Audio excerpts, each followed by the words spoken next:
بسم الله الرحمن الرحيم.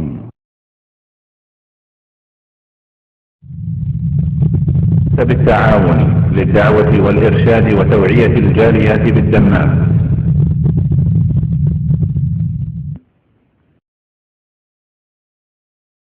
ومن أحسن قولا ممن دعا إلى الله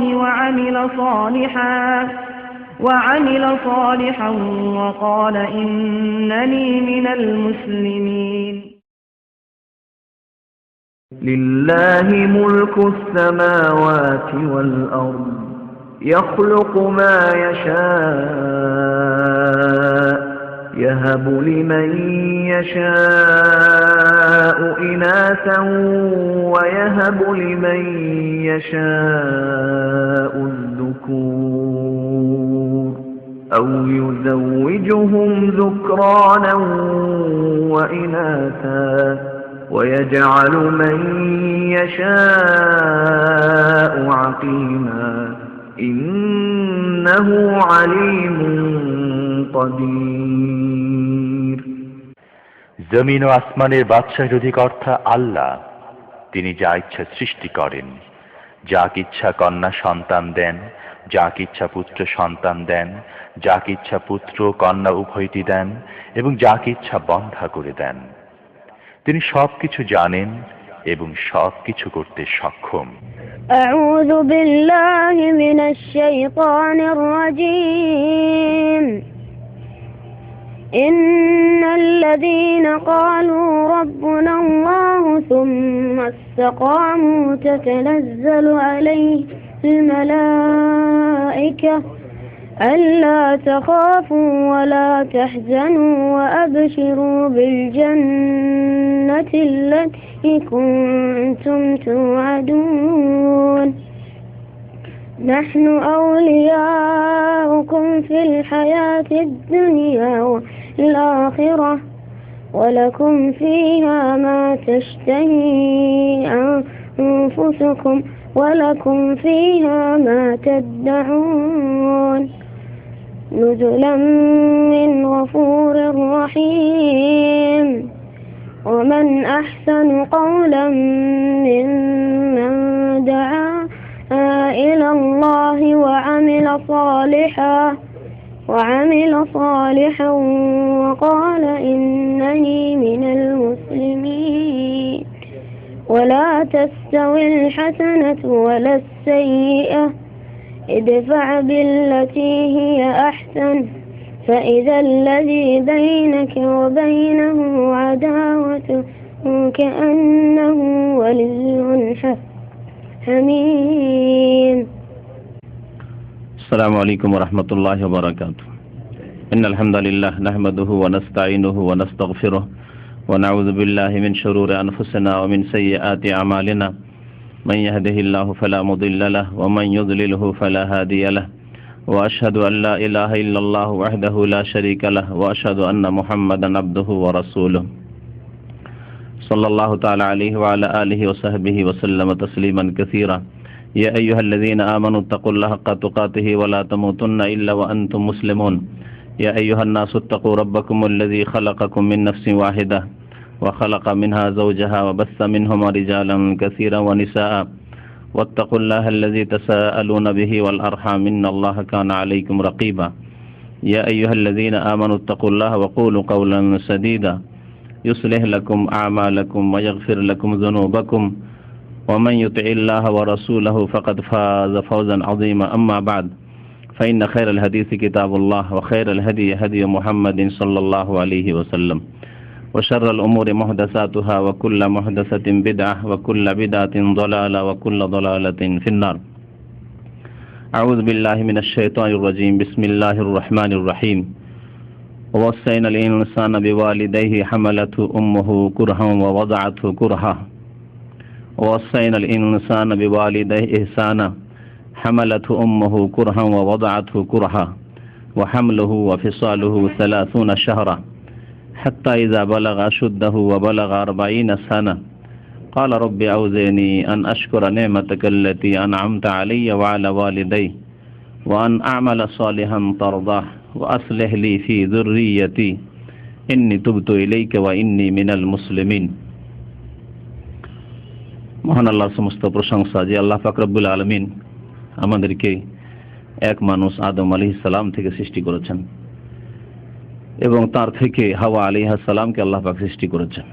অতঃপর অসংখ্য নারী পুরুষকে পৃথিবীতে ছড়িয়ে দিয়েছেন। দরুদ ও সালাম নাযিল হোক প্রিয় নবী মুহাম্মদুর রাসূলুল্লাহ সাল্লাল্লাহু আলাইহি ওয়াসাল্লামের প্রতি, যিনিও মানুষ ছিলেন এবং যার মাতা পিতা ছিল, যিনি আমাদেরকে দিন সম্পর্কে সঠিক জ্ঞান প্রদান করেছেন। আল্লাহুম্মা সাল্লি আলাইহি আল্লাহুম্মা বারিক আলাইহি। গত আলোচনায় আপনাদেরকে বলেছিলাম যে নবজাত সন্তানের বেশ কিছু আহকাম মাসলা মাসাইল সম্পর্কে আলোচনা পেশ করার পরে আরেকটি গুরুত্বপূর্ণ বিষয় থেকে গিয়েছিল, সেটি আগামীতে পুরা করব। আজকে সেটি পুরা করা হবে, আর তা হচ্ছে আকিকা সম্পর্কে শরীয়তের মাসলা মাসাইল। এই জন্য এই সম্পর্কে আলোচনার প্রয়োজন। প্রথম কথা, দিনের প্রত্যেকটি মাসলা মাসাইল, প্রত্যেকটি বিষয় নিয়ে আলোচনার প্রয়োজন রয়েছে। সে সম্পর্কে সঠিক জ্ঞান আমাদেরকে হাসিল করতে হবে। আর বিশেষ করে আরো প্রয়োজন বেড়ে যায় আলোচনার, যখন দেখা যায় সে সম্পর্কে অনেক ভুল ভ্রান্তি সমাজে রয়েছে, অনেক বিদাত রয়েছে, সহিহ হাদিসের বিপরীত আমল রয়েছে। তো আমাদের সমাজে আকিকা সম্পর্কে ঠিক তেমনি সহিহ হাদিসের বিপরীত অনেক বিদাতি আমল রয়েছে, যেসব আমল ওইভাবে করলে আল্লাহ পাক রব্বুল আলামিনের দরবারে কবুল হবে না। নবী করিম সাল্লাল্লাহু আলাইহি ওয়াসাল্লাম ইরশাদ করেছেন, মা আয়েশা রাদিয়াল্লাহু তাআলা আনহা বর্ণনা করছেন সহিহ মুসলিমের হাদিস, মান আমিলা আমালান লাইসা আলাইহি আমরুনা ফাহুয়া রাদ। যদি কোনো ব্যক্তি এমন কোনো আমল করে যেটি আমার আদেশ অনুযায়ী নয়, লাইসা আলাইহি আমরুনা, অথবা আমার তরিকা অনুযায়ী, তরিকা মোতাবেক নয়, ফাহুয়া রাদ্দুন, তাহলে সেই আমল, সেই কাজ কি হবে? প্রত্যাখ্যাত হবে, মানে আল্লাহ পাক কবুল করবেন না, মারদুদ হয়ে যাবে। ফাহুয়া রাদ্দুন, মকবুলুন না হয়ে মারদুদুন হয়ে যাবে, গ্রহণযোগ্য না হয়ে মারদুদ, প্রত্যাখ্যাত হয়ে যাবে। সুতরাং আমল রাসূলুল্লাহ সাল্লাল্লাহু আলাইহি ওয়াসাল্লামের সুন্নাত মোতাবেক, আদর্শ মোতাবেক জীবনের প্রত্যেকটি ক্ষেত্রে হইতে হবে। তার শুধু নামাজের সাথে সীমিত নয়, রোজা, হজ, যাকাতে দু চারটি মাসলা মাসাইলে সীমিত নয়, বরং সমস্ত ইবাদত, বন্দেগী, করণীয়, বর্জনীয় সমস্ত ক্ষেত্রে নবী করিম সাল্লাল্লাহু আলাইহি ওয়াসাল্লামের আদর্শ মোতাবেক আমল হইতে হবে। তার মধ্যে একটি বিষয় হচ্ছে আকিকার বিষয়। আকিকার বিষয়টিও নবী করিম সাল্লাল্লাহু আলাইহি ওয়াসাল্লাম যেভাবে করেছেন অথবা যেভাবে করতে বলেছেন, যেসব নীতিমালা রয়েছে শরীয়তে, সেই মোতাবেক করতে হবে।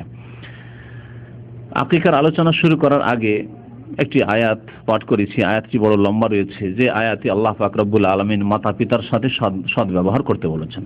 সূরা আহকাফের আয়াত নম্বর 15, এবং তাতে ছেলে মেয়েদের, সন্তান সন্ততিদের জন্য নেক দুআর কথা আল্লাহ পাক উল্লেখ করেছেন। আল্লাহ পাক ইরশাদ করেছেন, ওয়াসাইনাল ইনসানা বিওয়ালিদাইহি ইহসানা, আমি মানুষকে চূড়ান্ত আদেশ প্রদান করেছি যে মাতা পিতার সাথে সদাচরণ করবে।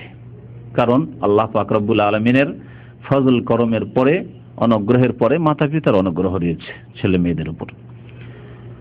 হামালাতহু উম্মুহু কুরহা ওয়া ওয়াদাআতহু কুরহা, এখানে আল্লাহ পাক রব্বুল বিশেষ করে মায়ের কষ্টের কথা, মায়ের যে যতটুকু মেহনত, পরিশ্রম রয়েছে, অথবা বেদনা, ব্যথা রয়েছে, কষ্ট রয়েছে, সেগুলির কথা আল্লাহ পাক রব্বুল আলামিন সংক্ষেপে উল্লেখ করেছেন বা ইঙ্গিত করেছেন। হামালাতহু উম্মুহু কুরহা, তার মা, ছেলের মা, মেয়ের মা, তাকে বড় কষ্ট করে গর্ভধারণ করেছে দীর্ঘ 10 মাস।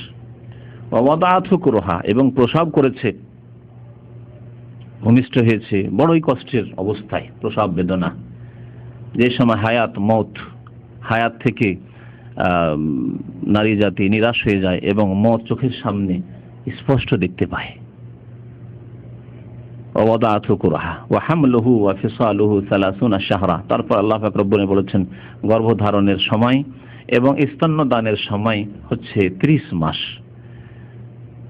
আল্লাহ পাক অন্য আয়াতে বলেছেন স্তন্যদানের সময় হচ্ছে 2 বছর। তাহলে 2 বছর যদি ধরে নেওয়া হয় 30 মাসের মধ্যে, 30 মাসের মধ্যে 2 বছর যদি ধরে নেওয়া হয় স্তন্যদানের সময়, তাহলে বাঁচে মাত্র হ্যাঁ, কত মাস বাঁচে? 6 মাস বাঁচে। 12 দুগুণে 24 মাস হয়ে গেল তাহলে স্তন্যদানের সময়, আর বাঁচে 6 মাস। এই 6 মাস সর্বনিম্ন গর্ভধারণের সময়, এর কম হতে পারে না। অর্থাৎ 6 মাস হয়েও যদি শিশু ভূমিষ্ঠ হয় তাহলে তার বংশ পরম্পরা সাব্যস্ত, তার নাসাব সাব্যস্ত, হালাল সন্তান। আর যদি 6 মাসের কম হয় তাহলে সেখানে প্রশ্ন রয়েছে, আর তার বেশি হতে পারে। এখানে আল্লাহ পাক রব্বুল আলামিন সবচেয়ে কম সময়ের কথা উল্লেখ করেছেন। হাত্তা ইযা বালাগা আশুদ্দাহু ওয়া বালাগা 40 সানা। ছেলে মেয়েরা পৃথিবীতে জন্মায়, তারপরে ধীরে ধীরে বড় হয়, দুর্বল ছিল তারপরে শক্তিশালী হয়, সকলে হয়েছে আর সকলে হবে, এইভাবে এই নীতিমালায় আল্লাহ পাক রব্বুল আলামিন রয়েছে। তারপরে যখন 40 বছরের বয়সে পৌঁছায় বিশেষ করে, তখন পূর্ণ জ্ঞান মানুষের হাসিল হয়। তাই আল্লাহ পাক রব্বুল আলামিন বলছেন হাত্তা ইযা বালাগা আশুদ্দাহু, যখন শক্তিশালী হয়ে উঠলো, ওয়া বালাগা 40 সানা, আর বিশেষ করে 40 বছর বয়সে উপনীত হইল। 40 বছর বয়সের আগে অনেকটাই হয়তো বাচ্চামি থাকে, পূর্ণ জ্ঞান হয়তো অনেকের হয় না, কিন্তু 40 বছর বয়স হয়েছে, এখন ছেলে মেয়ে হয়েছে, এখন বুঝতে পারছে যে আমাকে কিভাবে আমার আম্মা আব্বা কত কষ্ট করে মানুষ করেছে। যেভাবে আমাকে কষ্ট করতে হচ্ছে, আমার স্ত্রীকে কষ্ট করতে হচ্ছে, সেইভাবে আমার আম্মা আব্বা কষ্ট করেছে। তার আগে হয়তো এই বিষয়টি টের পায় না।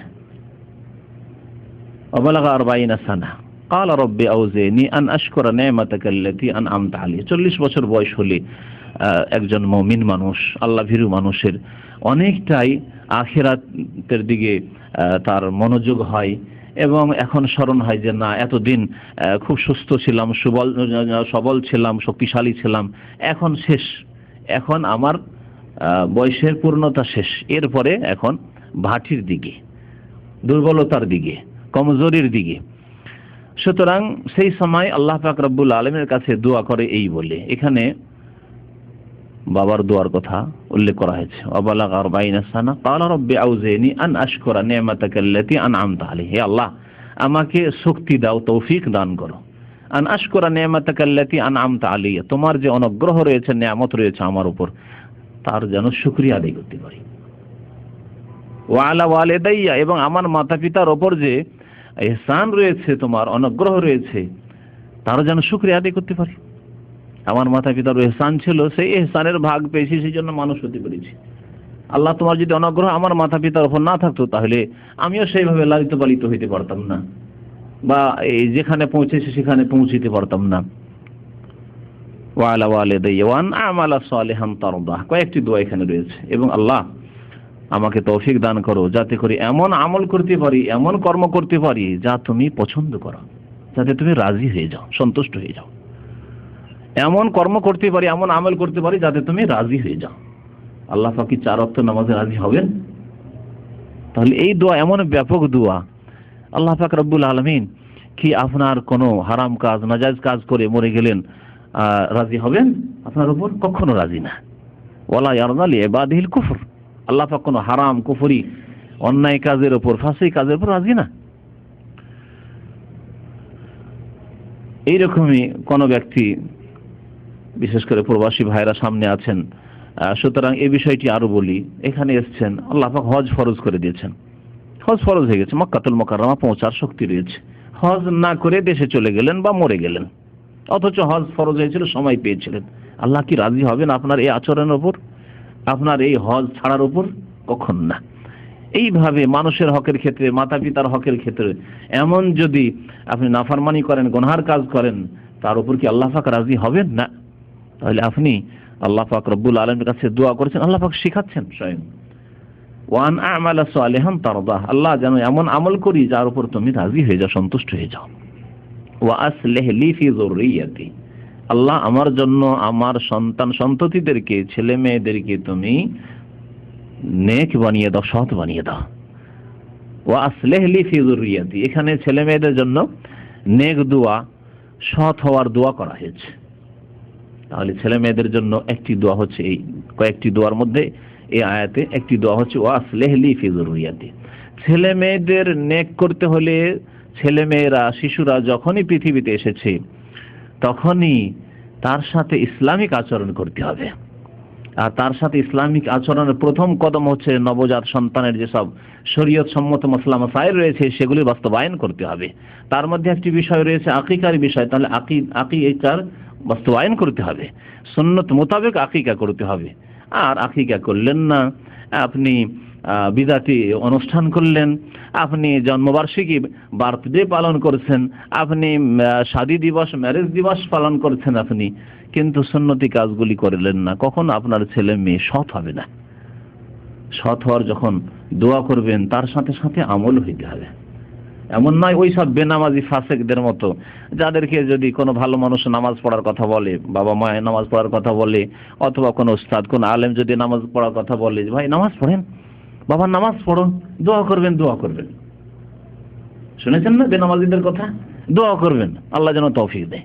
হ্যাঁ, আপনি কর্ম করবেন না, আপনি বিছানা থেকে উঠে মসজিদে যাবেন না, আর দোয়াতে কাজ হবে?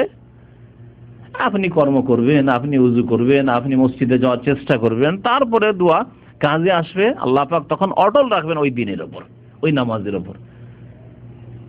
কর্ম করতে হবে, তারপরে আল্লাহ পাকের কাছে দোয়া করতে হবে যে আল্লাহ পাক এর ফল ভালো দাও, আমাকে অটল রাখো দিনের উপর।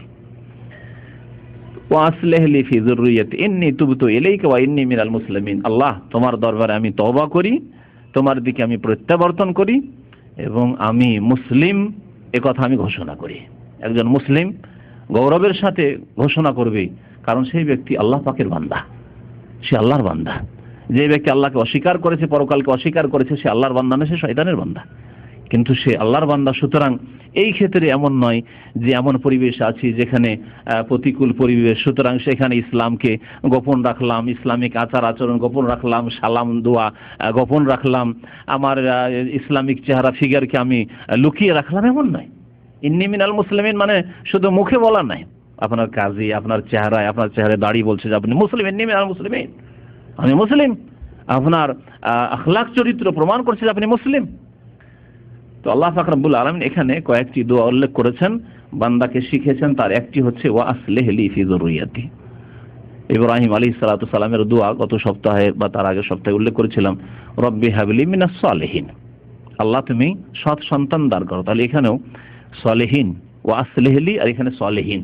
আল্লাহ পাক রব্বুল সালিহিন নেক সন্তানের দোয়া করতে বলেছেন।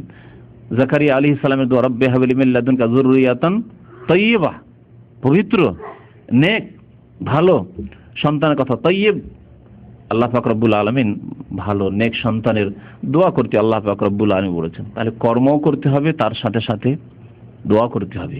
কর্ম করার প্রথম কদম হচ্ছে যে আপনি নেক নারী বাছাই করবেন, আপনার জন্য নেক স্ত্রী বাছাই করবেন। এমন না যে যেখানে সেখানে দুনিয়ার ক্ষেত্রে জমি জায়গা কেনার ক্ষেত্রে যেখানে সেখানে আপনি মরুভূমি কিনে রাখেন না তো, হ্যাঁ, বালি মাটি চামা মাটি তো কিনে রাখেন না, ভালো জায়গা যেখানে ফসল হবে ওই রকম জমি জায়গা কিনছেন। আল্লাহ পাক রব্বুল আলামিন এদেরকে বলেছেন নিসাউকুম হারসুল লাকুম, তোমাদের বিবিগণ তোমাদের শস্য ক্ষেত্র, সুতরাং শস্য ক্ষেত্র আপনাকে ভালো বাছাই করতে হবে। যাই হোক, সরাসরি এখন আকিকার আলোচনার দিকে আসি। আকিকার প্রথম বিষয় হচ্ছে যে আকিকার হুকুম কি। আকিকার হুকুম সম্পর্কে উলামায়ে কেরামদের দুটি মত রয়েছে। একটি মত হচ্ছে আকিকা হচ্ছে সুন্নাতে মুআক্কাদা, অধিকাংশ আলেমদের আইম্মায়ে কেরামগণের মত হচ্ছে এটি, আর এটি হচ্ছে সঠিক। তবে বেশ কিছু উলামায়ে কেরাম এই মত পোষণ করেছেন যে আকিকা করা ওয়াজিব, অর্থাৎ ফরজ। ওয়াজিব ফরজে কোনো পার্থক্য নেই তাদের কাছে, ওয়াজিব। যাই হোক, আকিকা ফরজ ওয়াজিব নয়, তবে শক্তি সামর্থ্য থাকলে সুন্নাতে মুআক্কাদা। নবী করিম সাল্লাল্লাহু আলাইহি ওয়াসাল্লাম হাসান হোসেনের আকিকা করেছেন, সাহাবায়ে কেরামরা করেছেন। সুতরাং যারা পারবে অবশ্যই আকিকা করবে। এই মর্মে বেশ কিছু হাদিস রয়েছে, দু চারটি হাদিস আপনাদেরকে শোনাই। একটি হাদিস সহিহ বুখারীতে রয়েছে। এর প্রথম হাদিসটি সহিহ বুখারীতে রয়েছে। সালমান আদ-দাব্বি রাদিয়াল্লাহু তাআলা আনহু বর্ণনা করেছেন, ক্বালা রাসূলুল্লাহ সাল্লাল্লাহু আলাইহি ওয়াসাল্লাম মাআল গুলামি আকিকাতুন, প্রত্যেক বালকের সাথে বা বালিকার সাথে, এখানে গোলাম বলা হয়েছে যদিও, প্রত্যেক শিশুর সাথে আকিকা রয়েছে। ফাহরিকু আনহু দামান, সুতরাং তার পক্ষ থেকে রক্ত প্রবাহিত করো, রক্ত প্রবাহিত করো। দামান বলা হচ্ছে রক্ত প্রবাহিত করো, আরবি ভাষায় দাম বলা হয়, অর্থাৎ একটি শিশুর পক্ষ থেকে একটি পশুর প্রাণ, একটি পশু মেয়ে হলে একটি পশু, যেমন অন্য হাদিসে আসছে, আর ছেলে হলে দুইটি পশু। আর যদি একটি পশুতে ভাগ হয়, যেমন সামনে বিষয় আসছে, তাহলে প্রত্যেক ছেলের পক্ষ থেকে একটি করে প্রাণ হইল না। একটি গরু 7টি ছেলের জন্য, 7টি মেয়ের জন্য, এইভাবে। তাহলে এই হাদিসের উপর আমল হলো না। ইমাম ইবনুল কাইয়িম রাহমাতুল্লাহি আলাইহি উল্লেখ করেছেন, ও আমিতু আনহুল আযা, এবং সেই শিশু থেকে কষ্টদায়ক বস্তুকে দূর করো, অর্থাৎ যে চুলগুলি আছে সেগুলিকে মুন্ডন করা। দ্বিতীয় হাদিস সামরা রাদিয়াল্লাহু তাআলা আনহু বর্ণনা করেছেন, ক্বালা রাসূলুল্লাহ সাল্লাল্লাহু আলাইহি ওয়াসাল্লাম কুল্লু গুলামিন মুরতাহিনুন বিআকিকাতিহি, প্রত্যেক শিশু বাঁধা থাকে তার আকিকার সাথে। প্রত্যেক শিশু বাঁধা থাকে তার আকিকার সাথে। ওই সব উলামায়ে কেরাম যারা বলেছেন যে আকিকা ওয়াজিব বা ফরজ, তারা এই হাদিসকে দলিল হিসেবে পেশ করেছেন যে আপনার ছেলে বাঁধা থাকবে।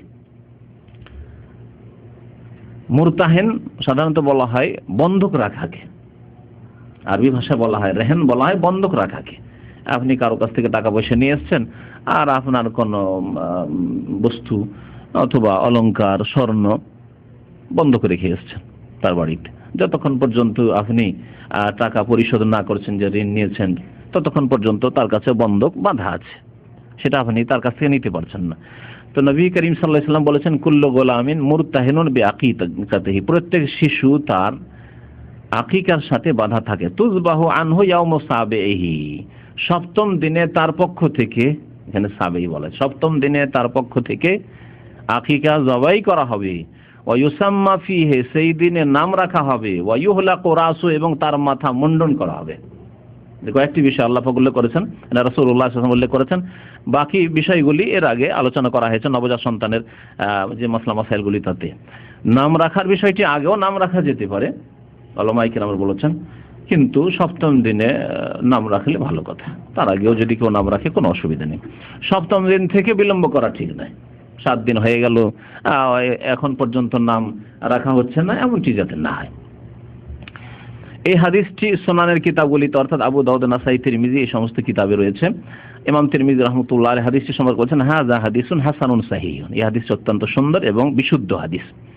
তৃতীয় হাদিস আকিকা সম্পর্কে আয়েশা রাদিয়াল্লাহু তাআলা আনহা বর্ণনা করেছেন, ক্বালা রাসূলুল্লাহ আনিল গোলামে শাতানে মুকাফাতানে, বালক যদি হয় তার পক্ষ থেকে 2টি ছাগল বা 2টি বকরি, মুকাফাতানে সমবয়স্ক, মানে একই বয়সের, এমন না হয় যে একটা 6 মাসের আর একটা 1 বছর, 1.5 বছর, 2 বছরের, এরকম না হয়। এবং 6 মাসের না, ঠিক মোটামুটি 1 বছরের, কুরবানির বয়সের কাছাকাছি এইরকম হতে হবে। মুকাফাতানে মোটামুটি যেন একই রকমের বয়সের হয়। ওয়া আনিল জারিয়াতে শাহ, এবং বালিকার পক্ষ থেকে, মেয়ের পক্ষ থেকে 1টি বকরি বা 1টি ছাগল যথেষ্ট। নবী করিম সাল্লাল্লাহু আলাইহি সাল্লাম এই হাদিসের ইরশাদ করেন, রাওয়াহুল ইমাম আহমদ ও তিরমিজি, হাদিসটি মুসনাদ আহমদে রয়েছে এবং তিরমিজিতে রয়েছে। ওয়াকাল হাদিসুন সাহিহুন, ইমাম তিরমিজি বলছেন হাদিসটি সহিহ। তাহলে এই হাদিস পার্থক্য করে দিল ছেলে এবং মেয়ের মাঝে। ছেলে হলে 2টি বকরির কথা বলা হয়েছে, 7 আনে বলা হয়েছে, আর মেয়ে হলে 1টি। হিকমত কি?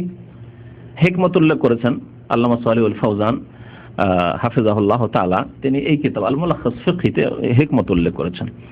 হিকমত এই সম্পর্কে বলেছেন তিনি যে নারীদের মাসলা মাসাইল সম্পর্কে বেশ কিছু ক্ষেত্রে পুরুষের অর্ধেক করা হয়েছে।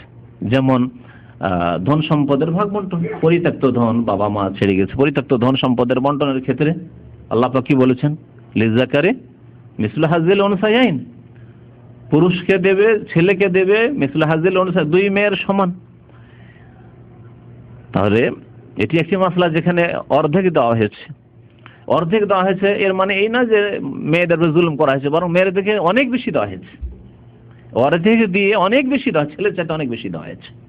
এই বিষয়টি যদি আলোচনা করা যায় তো আসল বিষয়তে আমরা বেরিয়ে যাচ্ছি, তবুও এখানে ইঙ্গিত করে দেওয়া জরুরি। ছেলেদের ওপর সমস্ত ব্যয় বহনের দায়িত্ব। ছেলেকে বাবা মা যদি অচল থাকে তার খাওয়া খরচ চালাইতে হবে, ছেলেকে তার স্ত্রীর খরচ দিতে হবে, বিয়ে করেছে, ছেলে মেয়ে হয়েছে তাদের খরচ দিতে হবে, তাই না? পুরুষকে। তারপরে আরো যদি আত্মীয় স্বজন দাদা দাদি থাকে, নানা নানি থাকে বৃদ্ধ, তাদের দেখাশোনা কেউ না থাকে, সেগুলি কার উপর ফরজ? পুরুষের উপর ফরজ।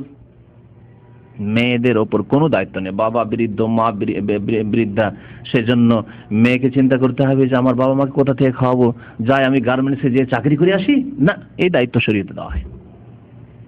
ছেলে না থাকে, আত্মীয় স্বজন আরো আছে, কাছের লোকেরা, তাদের উপর দায়িত্ব। আল্লাহ পাক কাউকে অসহায় ভাবে ছেড়ে দেননি, কিন্তু মেয়েদের ওপর কোনো ব্যয় বহনের দায়িত্ব নেই। অর্ধেক ধন সম্পদ নিয়ে গেল, আর যাওয়ার পরে স্বামীর বাড়িতে গিয়ে তার 1 পয়সা খরচ নেই, 1 পয়সা তার খরচ নেই। ছেলে মেয়ে আছে, ছেলে মেয়ের খরচ স্বামী দেবে। ওয়ালাল মাউলুদি লাহু রিজকুহুন্না কিসওয়াতুহুন্না, আল্লাহ পাক কোরআনে কারীমে বলেছেন, বাবা ছেলে মেয়েদের খাবার খরচ দেবে, ওয়া কিসওয়াতুহুন্না, তাদের বস্ত্র দেবে। তাহলে মহিলাদের ওপর কোনো দায়িত্ব নেই, ব্যয় বহনের কোনো খরচের দায়িত্ব নেই। এমনকি তার খরচ 10 বিঘা জমি নিয়ে গেল, 2 লাখ 4 লাখ টাকা বাবার কাছ থেকে পেল, অর্ধেক পেও, আর তার পেটের খরচ না, ওই টাকা থেকে খরচ করতে হবে না। বিবাহ হয়ে গেলে স্বামীকে দিতে হবে, বিবাহ হয়নি তার বাবাকে দিতে হবে, বাবা নেই ভাইকে দিতে হবে। আল্লাহ পাক রব্বুল আলামিন তাহলে মেয়েদেরকে যদি দায়িত্বের দিক দিয়ে দেখা হয়, তাহলে অর্ধেক দিয়ে অনেক বেশি দিয়েছেন, কম দেননি। জি, নারীদেরকে এভাবে সম্মানিত করা হয়েছে।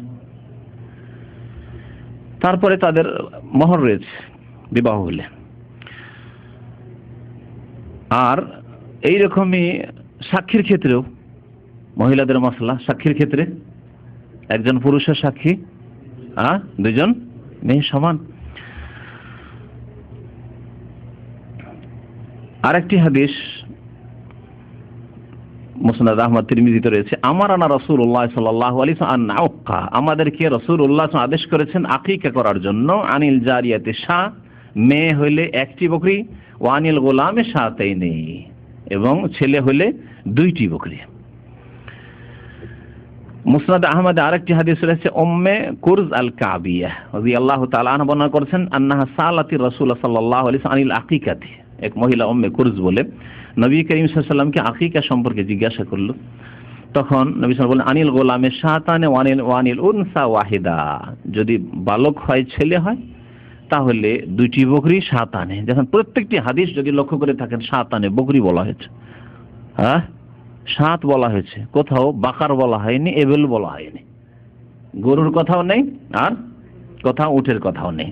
অথচ নবী করিম সাল্লাল্লাহু আলাইহি ওয়াসাল্লামের জামানায় আজ পর্যন্ত আরব দেশে উটের সংখ্যা বেশি, উটের লালন পালন বেশি।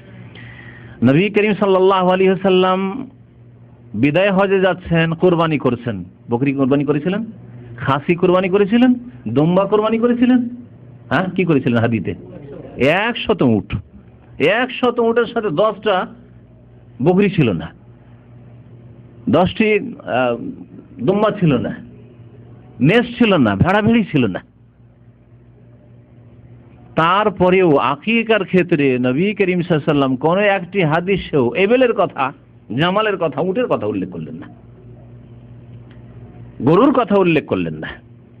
তাহলে হইতে হবে বকরি, বকরা হইতে হবে।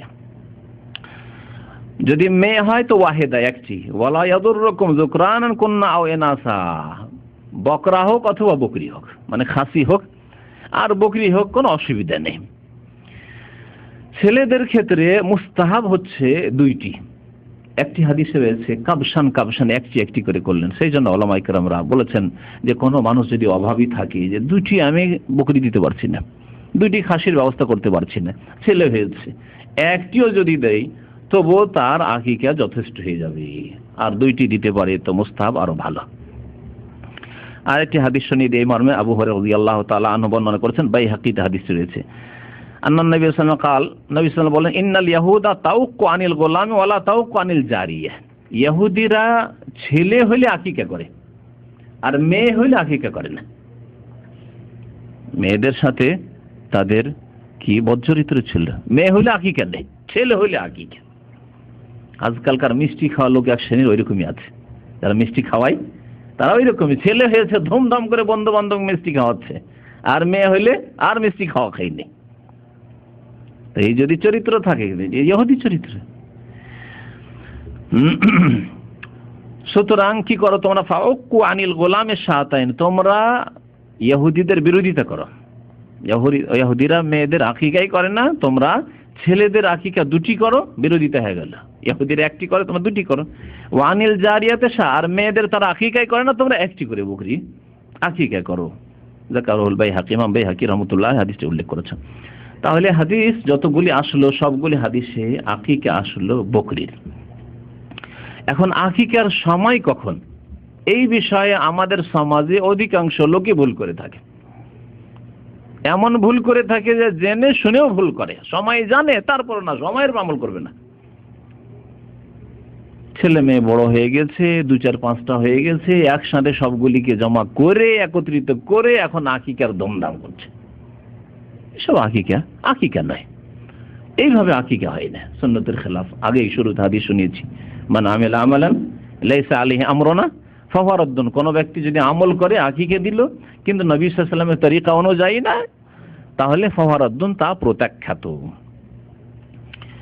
কোন সময় আকিকা দেওয়া যাবে, হাদিস শোনার আগে ইমাম আহমদ রাহমাতুল্লাহ, হাদিস তো বেশ কিছু যেহেতু শোনানো হইল, আর তাতে একটি হাদিস এসেছে যেটি যাতে বলা হয়েছে তুযবাহু আনহু ইয়াউমুস সাবি, সপ্তম দিনে জবাই করা হবে, সপ্তম দিনে জবাই করা হবে। আর একটি হাদিস রয়েছে তাবরানীতে, তাবরানী আল আওসাত, ইমাম তাবরানীর 3টি কিতাব রয়েছে। তাবরানীর একটি কিতাব হচ্ছে আল মুজামুল কবির, আরেকটি হচ্ছে মুজামুল আওসাত, আর আরেকটি কিতাব হচ্ছে আল মুজামুস সাগীর।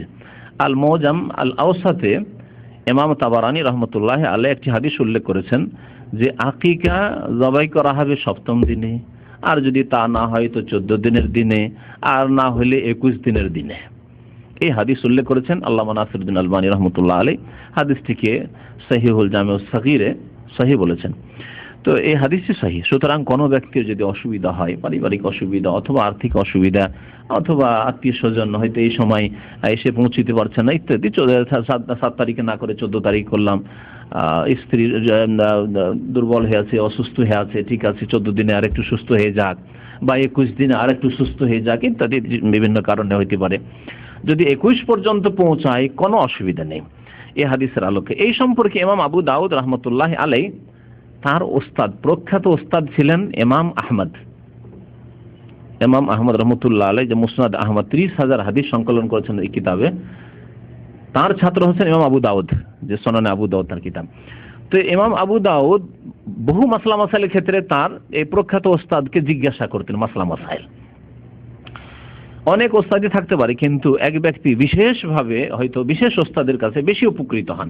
তো ইমাম আহমদ রহমতুল্লাহ আলাইহি জিজ্ঞাসা করে বলছেন যে সামিআতু আবা আব্দুল্লাহ, আমি আবু আব্দুল্লাহর কাছে শুনেছি। আবু আব্দুল্লাহ কুনিয়াত উপনাম ইমাম আহমদ রহমতুল্লাহ আলাইহি। ইয়াকুলু, তিনি বলতেন আল আকিকাতু তুযবাহু ইয়াউমুস সাবিহ, আকিকা জবাই করা হবে সপ্তম দিনে। ওয়াকালা সালেহ বিন আহমদ, এটা হচ্ছে উত্তম, এতে কোনো সন্দেহ নেই, সপ্তম দিনে উত্তম সবচাইতে। সালেহ বিন আহমদ মানে ইমাম আহমদের এক ছেলের নাম ছিল সালেহ, আর এক ছেলের নাম ছিল আব্দুল্লাহ। তো ইমাম আহমদের ছেলে সালেহ বলছেন কালা আবি, আমার আব্বা বললেন, অর্থাৎ ইমাম আহমদ রহমতুল্লাহ আলাইহি বললেন, কি বলেছেন, ফিল আকিকাতে তুযবাহু ইয়াউমুস সাবিহ, সপ্তম দিনে আকিকা জবাই করা হবে। ফাইন লাম ইয়াফআল, যদি না করতে পারে সপ্তম দিনে, ফাফি 14, তাহলে 14 দিনের দিনে করবে। ফাইন লাম ইয়াফআল, তাও যদি না করে বা না করতে পারে, ফাফি 21, তাহলে 21 দিনের দিনে করবে।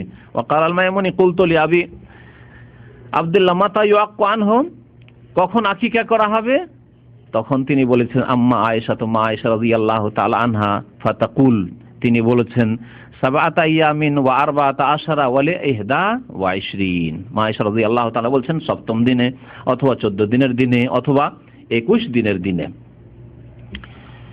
এইভাবে তাহলে জানতে পারলাম যে আকিকার সময় সপ্তম দিনে হচ্ছে সবচেয়ে উত্তম, আর না হলে 14 দিনের দিনে করবে, আর না হলে 21 দিনের দিনে করবে। তারপরে ইচ্ছাকৃত বিলম্ব করবে না। তারপরে যদি এরকম হয়ে গিয়ে থাকে তাহলে আকিকা দেবে না এ বিষয় সম্পর্কে উলামায়ে কেরামদের 2টি মত রয়েছে। একটি মত হচ্ছে সময় চলে গেছে, সুতরাং আর আকিকার সময় নেই। আর একটি মত হচ্ছে যে দিয়ে দিক আকিকা, আল্লাহ পাক হয়তো কবুল করবেন যে কোনো সময়, তখন আর কোনো সময় নেই, দিয়ে দিক। তবে ওইভাবে সুন্নাত দ্বারা আর তেমন প্রমাণিত নয়। আকিকায় আরেকটি বিষয় গুরুত্বপূর্ণ, তা হচ্ছে যে আকিকাতে কি ভাগ চলবে। আর এখানে ভুল আছে, একটা ভুল আমাদের দেশে আছে দিনের ক্ষেত্রে, দিন দরাদরি নাই, 2 বছর 4 বছর 5 বছর 7 বছর হয়ে গেছে, এক ভুল করে আকিকা দিচ্ছে। এই সংশোধনের জন্য বললাম 7ম দিনের দেন, নয় 14 দিনের দিনের দেন, আর না হলে 21 দিনের দিনের দেন। অর্থ ছিল না, অনেকের এইরকম অজুহাত আছে যে তখন অভাব ছিল, পয়সা ছিল না ভাই, সেই জন্য পয়সা ছিল না, সচ্ছল হয়েছেন, ছেলের বয়স হয়ে গেছে 5 বছর 7 বছর 10 বছর, কোনো প্রয়োজন করে না আকিকা দেওয়ার। যে হাদিসটিতে বলা হয়েছে যে আল গোলাম মুরতাহিনুন বিআকিকাতিহি, যে হাদিসটি শোনাইলাম, যে বালক বা ছেলে মেয়ে বাঁধা থাকবে আকিকার সাথে, এর অর্থ কি? বাঁধা থাকবে, এর অর্থ কি? নবী সাল্লাল্লাহু আলাইহি ওয়াসাল্লাম বাঁধা থাকবে, এর একটি অর্থ উলামায়ে কেরামরা করেছেন যে ছেলে যদি নাবালক অবস্থায় আল্লাহ না করে ইন্তেকাল করে, তাহলে যে হাদিসে রয়েছে যে মাতা পিতার জন্য নাবালক ছেলে মেয়েরা সুপারিশ করে, সেই সুপারিশ বাবা মা পাবে না, বাধাপ্রাপ্ত হবে সুপারিশ থেকে। বাবা মায়ের জন্য সুপারিশ করতে পারে, কারণ এই ছেলে মেয়ের হক আদায় করেনি, বাল্য জীবনে যে হক ছিল আকিকা, সেই হক বাবা মা আদায় করেনি, একটি অর্থ। আর একটি অর্থ উলামায়ে কেরাম উল্লেখ করেছেন যে বাধা থাকবে, অর্থাৎ সেই ছেলে মেয়ে যাদের আকিকা করা হয়নি শয়তানের অনিষ্ট থেকে নিরাপদ থাকবে না, শয়তান যখন তখন ক্ষতি করে দিতে পারে। আল্লাহু আলাম। ইমাম ইবনুল কাইয়িম রাহমাতুল্লাহি আলাইহি তার প্রসিদ্ধ কিতাবের কথা গত আলোচনায় উল্লেখ করেছিলাম, তুহফাতুল মাওদুদ বিআহকামিল মাওলুদ, তাতে বিস্তারিত যত মাসলা মাসাইল রয়েছে নবজাত শিশু সম্পর্কীয় সবগুলি প্রায় উল্লেখ করেছেন। তাতে তিনি বলছেন ওয়ালা ইউজজিউর রাস ইল্লা আন রাস, একটি ছেলে বা মেয়ের পক্ষ থেকে গোটা একটি প্রাণ লাগবে, মানে জানোয়ার পশু লাগবে, ভাগ দিলে চলবে না, ভাগ দিলে একটি প্রাণ হইল না। হাযা মিম্মা তুখালিফু ফিহিল আকিকাতুল হাদি ওয়াল উযহিয়া, এই ক্ষেত্রে আকিকা হাদি এবং কুরবানি থেকে ভিন্ন। হাদি আর উযহিয়া, উযহিয়া কুরবানি, যেই কুরবানি সারা বিশ্বের যে কোনো জায়গায় হয় একে বলে উযহিয়া। এজন্য ঈদ, এই ঈদকে কি বলা হয়? ঈদুল আযহা, মানে কুরবানির ঈদ। আর আরেকটি হচ্ছে হাদি, অনেকেই পার্থক্য বুঝেন না। হাদি আবার কি? হাদির পশু আলাদা। হাদি হচ্ছে ওই কুরবানি যেই কুরবানি হাজিদের হজের সাথে সম্পর্কিত, হজে কিরান করেছে অথবা তামাত্তু করেছে, যার কারণে আল্লাহ পাক রব্বুল আলামিন কুরবানি করতে বলেছেন। তাহলে হাজি ছাড়া অন্যরা হাদি পেশ করতে পারেন না। হাদি হচ্ছে শুধু হাজি সাহেবের সাথে সম্পর্ক। এজন্য আল্লাহ পাক রব্বুল কোরআনে কারীমের ইরশাদ করেছেন সূরা বাকারা, যেখানে হজের মাসলা আছে, আল্লাহ উল্লেখ করেছে ফামান তামাত্তা বিল উমরাতি ইলাল হজ ফামাস্তাইসারা মিনাল হাদি। ফামান তামাত্তা বিল উমরাতি ইলাল হজ, যেই ব্যক্তি হজের সাথে উমরাও করলো, হজের সাথে উমরা করলো, এটি দুই ভাবে হইতে পারে। হজের তামাত্তু, প্রথম উমরা করে নিল সেপারেট, আর তারপরে 8 তারিখে ইহরাম বেঁধে আবার হজের নিয়ত করলো, কিন্তু হজের মৌসুমে তার উমরা হইল, হজের তামাত্তু। আগামী সপ্তাহে ইনশাআল্লাহ তাআলা হজ সম্পর্কে আলোচনা হবে। যে আগামী 2 সপ্তাহ রয়েছে, যেসব ভাইরা হজ করবেন তারা বিশেষ করে এই আলোচনায় আসবেন। আর শুক্রবার শুরু হয়ে গেছে, গত সপ্তাহ থেকে শুক্রবারের দিন জুমার পরে বিস্তারিত আলোচনা হয়। ফ্যামিলি দের জন্য এই মঙ্গলবার, আগামী যে 2-3টি মঙ্গলবার আরো বাকি আছে ঈদের আগে বা হজের আগে, তাতে ইনশাআল্লাহ তাআলা বিস্তারিত হজ সম্পর্কে আলোচনা হবে। তো বলছিলাম যে আল্লাহ পাক রব্বুল আলামিন ইরশাদ করছেন, যেই ব্যক্তি হজ্জে তামাত্তু করলো, মানে হজের সাথে উমরাও করলো, আলাদা করে করলো, যাকে হজ্জে তামাত্তু বলা হয়, অথবা একসাথে মিকাত থেকে নিয়ত করে নিল হজ এবং উমরা একসাথে, আর মধ্যখানে হালাল হলো না, যাকে হজে কিরান বলা হয়, কিন্তু উমরা হজ দুটো একসাথে নিয়ত করলো, হজের মৌসুমে উমরাও সেরে নিল একসাথে। উভয় অবস্থায় হজে কিরান করুক অথবা হজে তামাত্তু করুক, আল্লাহ পাক কি বলছেন? ফামাস্তাইসারা মিনাল হাদি, যথাসাধ্য হাদি জবাই করবে, হাদির কুরবানি করবে। এই হাদি যথাসাধ্য আল্লাহ পাক বলেছেন, আপনার সাধ্যে আছে উট করেন কমের পক্ষে 1 ভাগ, আর যদি গোটা একটা করেন, আর না হলে গরু করেন, আর না হলে আপনি ছাগল করেন, ভেড়া করেন ইত্যাদি, গৃহপালিত যে পশু রয়েছে। ফামাস্তাইসারা মিনাল হাদি, যদি না পারে তাহলে আল্লাহ পাক বলেছেন যে 10টি রোজা রাখবে, 3টি রোজা হজে রেখে আসবে, আর ওয়াসাবাতিন ইযা রাজাতুম, ফিরে এসে 7টি রোজা রাখবে। এই ক্ষেত্রে হাদির কুরবানি মানে হাজিদের কুরবানি আর এমনি কুরবানি সারা বিশ্বের মুসলিমদের কুরবানি, এই কুরবানি থেকে ভিন্ন হচ্ছে আকিকার হুকুম। আকিকাতে কি হইতে হবে? একটি প্রাণ হইতে হবে। মেয়ে হলে একটি, আর ছেলে হলে পারলে দুইটি, আর না পারলে কমপক্ষে একটি। পক্ষান্তরে হাদির ক্ষেত্রে আর উযহিয়া কুরবানির ক্ষেত্রে একটি জরুরি নয়, বরং একটি গরুতে 7 জন অংশ নিতে পারে, একটি উটে 7 জন অংশ নিতে পারে। যদিও 10 জনের একটি হাদিস রয়েছে, আপনাদের জানিয়ে দিই, না হলে আবার যখন ওই হাদিস পেয়ে যাবেন তিরমিজিতে, যে 7টি তো শুনেছিলাম, কিন্তু 7টিরও হাদিস রয়েছে। উটের ক্ষেত্রে উত্তম হচ্ছে 7টি অংশ নেওয়া। তবে ওই হাদিস উপর আমল করে যদি 10 জন অংশ নেই উঠে, তো এইরকম হাদিস রয়েছে এবং হাদিস সহিহ তিরমিজিতে রয়েছে। ইমাম ইবনে কাইয়িম রাহমাতুল্লাহ বলেছেন, লাম্মা কানাত হাযিহি যাবিহাতু জারিয়াতান মাজরা ফিদাইল মাউলুদ কানাল মাশরুফ ফিহি দামান কামিলা। বলছেন যে এই যে আকিকা যে জবাই করছেন, এই আকিকা যেন আপনি আপনার ছেলে বা মেয়ের পক্ষ থেকে আপনি ফিদিয়া, মুক্তিপণ, যাকে বলা হয় ফিদিয়া, মুক্তিপণ পেশ করছেন, শয়তানের অনিষ্ট থেকে হেফাজতে রাখবো। ফিদিয়া হিসাবে যখন পেশ করছেন, তাহলে কি লাগবে? দামান, পূর্ণাঙ্গ দাম লাগবে, মানে একটি প্রাণ লাগবে। লিতাকুনা নাফসু ফিদায় লিতাকুনা নাফসুন ফিদাও নাফসিন, একটি প্রাণ একটি প্রাণের বিনিময় হয়, বদলে হয়। আপনার একটি ছেলে আছে, কমপক্ষে একটি জবাই, একটি মেয়ে ভূমিষ্ঠ হয়েছে, সুতরাং কমের পক্ষে একটি জানোয়ার যাতে জবাই করা হয়। ওয়াইজান ফালাউ সাহহা ফিহাল ইশতিরাক লামা হাসালাল মাকসুদ মিন ইরাকাতিদ দাম আনিল ওয়ালাদ। যদি এইভাবে ভাগে আকিকা হইতো, তাহলে আসল উদ্দেশ্য পূরণ হচ্ছে না, মানে প্রাণ মুক্ত করা প্রাণ দিয়ে হচ্ছে না। একটি গরু করলেন আর 7টার নাম, তাহলে একটা গরুকে একটা ছেলে বা একটা মেয়ের সামনে রাখতে পারেন, ওর বিনিময় রাখতে পারেন, আর বাকিদের জন্য গোশতের ভাগ দিলেন। এই কথাই বলছেন ইমাম ইবনে কাইয়িম রাহমাতুল্লাহ আলাইহি, বলছেন যে ফাইন ইরাকাতাদ দাম তাকাও আন ওয়াহিদিন, এই যে রক্ত প্রবাহিত করলেন একটি পশুর, গরু অথবা উট, একটি ছেলের পক্ষ থেকে বা মেয়ের পক্ষ থেকে হইল, ওয়া ইয়াহসুলু লিবাকিল আওলাদ ইখরাজুল লাহম ফাকাত, আর বাকি যে আরো যে 6টি ছেলের পক্ষ থেকে দিয়েছেন বা মেয়ের পক্ষ থেকে দিয়েছেন, তাদের বিনিময়ে গোশত দিলেন যেন আপনি।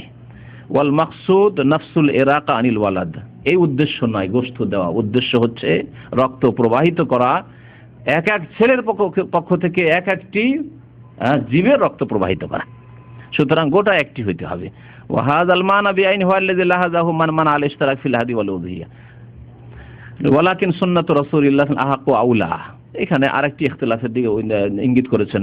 অল্প কিছু আলেম আছে যারা বলেছে যে না, এতে কুরবানি তো ভাগ চলবে না, যদি এই কথা ঠিক নয়। আর তারা বলেছে না, কুরবানি যখন দিচ্ছে গোটা গোটা দাও, কিন্তু ঠিক না। নবী করিম সাল্লাল্লাহু আলাইহি ওয়াসাল্লাম যেহেতু কুরবানিতে ভাগ নিতে বলেছেন সাহাবায়ে কেরামদের, সুতরাং কুরবানিতে ভাগ চলবে। হাদি তো এরকমই, হাজি সাহেবরা ভাগ নিতে পারবেন।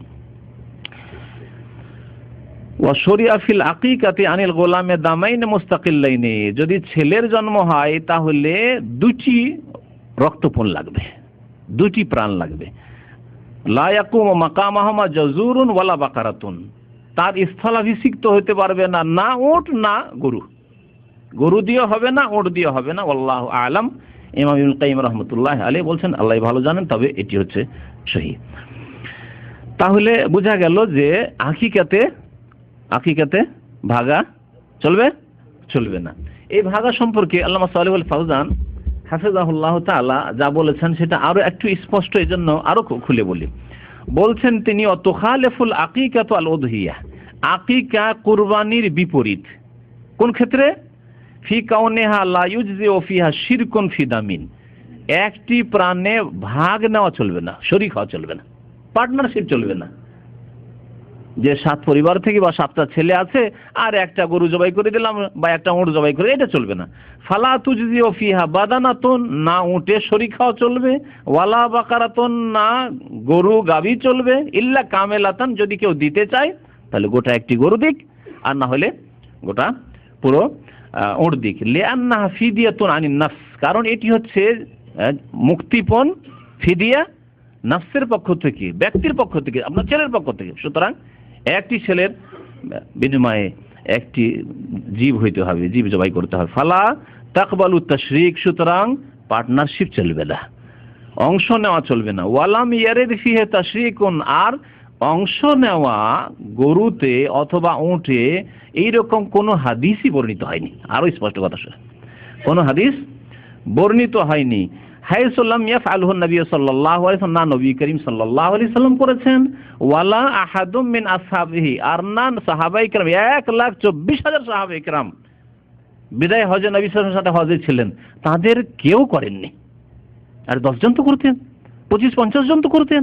1 লক্ষ সাহাবায়ে কেরামদের মধ্যে কোন সাহাবী উটে আকিকা দিচ্ছেন না, আর আপনার ভাগে আর আপনার কি বলছে গরুতে আকিকা দিচ্ছেন না, আর আপনারা শুধু ভাগ দিয়ে আছেন না গরুর ভাগই দেব আর উটের ভাগ দেব, এটি শরীয়ত সম্মত নয়, বরং এটি হচ্ছে শরীয়ত বিরোধী। তাহলে আর একটি বিষয় থেকে যায়, যেটা হচ্ছে গোটা গরু দেওয়া বা গোটা উট দেওয়া। আপনার ছেলে হয়েছে, আপনি দেখছেন না আমার খাসি দিয়ে হবে না, আমি অনেক লোককে খাওয়াবো, বা আমি অনেক পয়সাওয়ালা মানুষ, অনেকে এরকম আছেন, খাওয়াতে চান, তাহলে আকিকা গরু দিয়ে করা যাবে বিনা ভাগে, গোটা গরু আকিকা করা যাবে কিনা বা উঠে আকিকা করা যাবে কিনা, এই সম্পর্কেও ইখতিলাফ রয়েছে, এই সম্পর্কে ইখতিলাফ রয়েছে, তবে জায়েজ রয়েছে। বলছে ওয়াকাদ ইখতালাফাল ফুকাহা হাল ইয়াকুমু গায়রুল গানাম মাকামাহুমা ফিল আকিকাতে, আকিকাতে গরু বা উট ছাগলের কাজ করবে কিনা, দেওয়া যাবে কিনা, নবী সাল্লাল্লাহু আলাইহি ওয়াসাল্লাম দেননি, সাহাবায়ে কেরাম করেননি, চলবে কি চলবে না? যারা বলছে চলবে না তারা বলছে নবী সাল্লাল্লাহু আলাইহি ওয়াসাল্লাম করেননি, সুতরাং চলবে না। বলছেন যে ইমাম ইবনুল মুনজির রাহমাতুল্লাহি আলাইহি প্রসিদ্ধ মুহাদ্দিস ছিলেন, ফকিহ ছিলেন, তিনি বলছেন ওয়াখতালাফু ফিল আকিকাতি বিগাইরিল গানাম, গানাম ছাগল বকরিকে বলা হয়, আর দুম্বা ভেড়া ভেড়ি সবগুলিকে বলা হয় গানাম, একটু আম শব্দ। এই গানাম ছাড়া মানে ছাগল বকরি দুম্বা এইসব ছাড়া গরু দিয়ে বা উট দিয়ে আকিকা চলবে কিনা। বলছেন যে সাহাবায়ে কেরামদের মধ্যে আনাস বিন মালিক থেকে একটি রিওয়ায়াত বর্ণিত আছে, তিনি উল্লেখ করেছেন, আর আবু বকর থেকে একটি রিওয়ায়াত বর্ণিত আছে। বলছেন আনাস মানে আন্নাহু কানা ইয়াউকু আন ওয়ালাদিহিল জাজুর, আনাস বিন মালিকের অনেক ছেলে মেয়ে ছিল, নবী সাল্লাল্লাহু আলাইহি ওয়াসাল্লামের বরকতের দোয়া ছিল, আর অনেক ছেলে মেয়ে, তিনি 120-এর বেশি ছেলে মেয়ে দেখে ইন্তেকাল করেছেন নিজের সামনে। নবী করিম সাল্লাল্লাহু আলাইহি ওয়াসাল্লাম দোয়া দিয়েছিলেন, 10 বছর খিদমত করেছিলেন নবী সাল্লাল্লাহু আলাইহি ওয়াসাল্লামের, দোয়া দিয়েছিলেন আল্লাহুম্মা আকসির মালাহু ওয়া ওয়ালাদাহু ওয়া বারিক লাহু ফিমা আতাইতাহু, আল্লাহ তুমি তার মাল ধন এবং তার ছেলে মেয়ে খুব বেশি বাড়িয়ে দাও, বৃদ্ধি করে দাও, ওয়া বারিক লাহু ফিমা আতাইতাহু, আর যা কিছু তুমি দিয়েছো বা দেবে আল্লাহ তাকে, তাতে তুমি বরকত দান করো। এই জন্য অনেক পয়সারও মালিক ছিলেন এবং অনেক ছেলে মেয়ে তার ছিল। আজকালকার জামানায় আজকালকার মানুষকে যদি দোয়া দেওয়া যায় তো বলবে প্রথমটা নেব, দ্বিতীয়টা তো আযাব নেব না, ওইটা, তাই না? আল্লাহুম্মা আকসির মালাহু, ধনের যত দোয়া দিবেন দেন, গোটা দুনিয়া দিয়ে দিলে অসুবিধা নেই, কিন্তু ওয়ালাদাহু যদি বলেন, দুটির পরে এক মহিলার 3টি হয়ে গেছে, খবর পাচ্ছি, বলছে দোয়া করবেন ভাবি আর যেন না হয়, এই 3টি যথেষ্ট, খুব বেশি হয়ে গেছে, কারণ আজকাল তো একটাই চলছে, তারপরে 2টো বা 3টে হয়ে গেছে, আশায় আশায়, কারণ প্রথম 2টি মেয়ে হয়ে গেছিল, তো ওই আশায় আশায় আর একটা, ঠিক আছে আর যেন না হয়, ছেলের আশা ছিল, ওই আশাতে গিয়ে যাকে একটা ছেলেও পাওয়া গেছে, তা আর যেন না হয়। ধনের ক্ষেত্রে খাই পেট ভরে না, হাদিস শুনিয়েছি, তাই না? ওয়ালা ইয়ামলাউ জাওফা ইবনে আদম ইল্লা তুরাব, আদম সন্তানের পেট ভরবে না পয়সা পেয়ে যতক্ষণ পর্যন্ত মাটি না খাবে, মানে কবরের মাটি যতক্ষণ না খাবে, যতক্ষণ কবরের মাটিতে না যাবে। কিন্তু ছেলে মেয়ের যদি আজকাল দোয়া করা যায়, আল্লাহ তোমাকে অনেক ছেলে মেয়ে দিক, আযাবের দোয়া করছেন, বদদোয়া করছেন নাকি? হ্যাঁ, আজকালকার জামানায় বদদোয়া হয়ে গেছে। নবী করিম সাল্লাল্লাহু আলাইহি ওয়াসাল্লাম দোয়া দিয়েছেন আল্লাহুম্মা আকসির মালাহু ওয়া ওয়ালাদাহু বারিক লাহু ফিমা আতাইতাহু। আনাস রাদিয়াল্লাহু তাআলা আনহু তার ছেলেদের পক্ষ থেকে উট জবাই করেছেন, একটি রিওয়ায়াত রয়েছে। আসার বলা হয় এগুলোকে, মানে সাহাবায়ে কেরাম আমল। আবু বকর থেকে একজন সাহাবী আন্নাহু নাহারা আন ইবনিহি আব্দুর রহমান, তার এক ছেলে আব্দুর রহমান জন্মায়, তখন তিনি জাজুর মানে উট জবাই করেছিলেন। ফাআতামা আহলাল বাসরা, তিনি বাসরায় থাকতেন, বাসরাবাসীকে উট জবাই করে খাওয়াইছিলেন। তখনকার শহর ছোট্ট শহর, এখনকার বাসরা কি ছোট্ট শহর বাসরা, গোটা বাসরা শহরের লোকে একটা উট দিয়ে খাওয়াইছিলেন তিনি।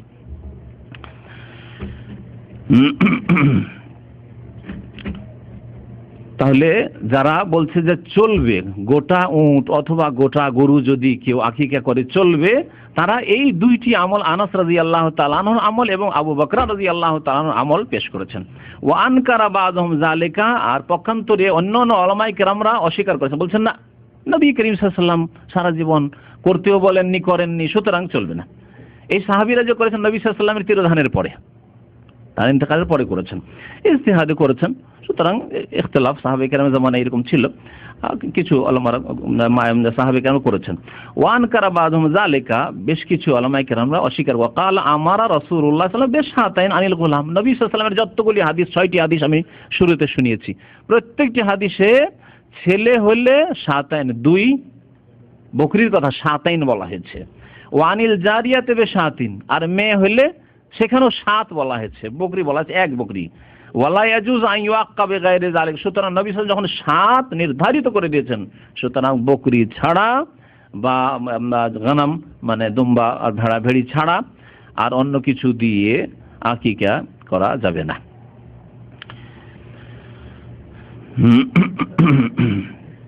ইমাম মালিক রাহমাতুল্লাহ আলাইহি তার বক্তব্য বলছেন, আদানু ফিল আকিকাতে আহাব্বু ইলাই মিনাল বাকারে, বলছেন যে কেউ যদি দুম্বা দিয়ে, দান দুম্বাকে বলা হয়, দুম্বা দিয়ে যদি কেউ আকিকা করে, এটি আমি বেশি ভালোবাসি গরুর চাইতে। অথচ গরু অনেক বড়, গরুতে হয়তো 200 কেজি গোশত হবে, আর একটি দুম্বাতে তো 30 কেজি গোশত হবে। তারপর ইমাম মালিক রহমতুল্লাহ আলাইহি বলছেন যে কেউ যদি আকিকা করে গরু দিয়ে, তার চাইতে বেশি আমি ভালোবাসি কি আকিকা, দুম্বার আকিকা, দুম্বা বকরা বকরি এসবের আকিকা। ওয়াল গানাম আহাব্বু ইলাইয়া মিনাল ইবিল, এবং গানাম বকরি উট থেকেও বেশি প্রিয় আকিকার ক্ষেত্রে। ওয়াল বাকার ওয়াল ইবল ফিল হাদি আহাব্বু ইলাইয়া মিনাল গানাম, হাদির ক্ষেত্রে হাজি সাহেব হজ করতে গেছেন, এখন হাজি কি করবে জিজ্ঞাসা করছে আপনাকে, গরু কুরবানি করব, উট করব না বকরি খাসি করব। বলছেন ইমাম মালিক যে কুরবানির ক্ষেত্রে গরু এবং উট হচ্ছে বেশি উত্তম, বেশি আমার কাছে প্রিয় বকরির তুলনায়, দুম্বার তুলনায়, ভেড়া ভেড়ির তুলনায়।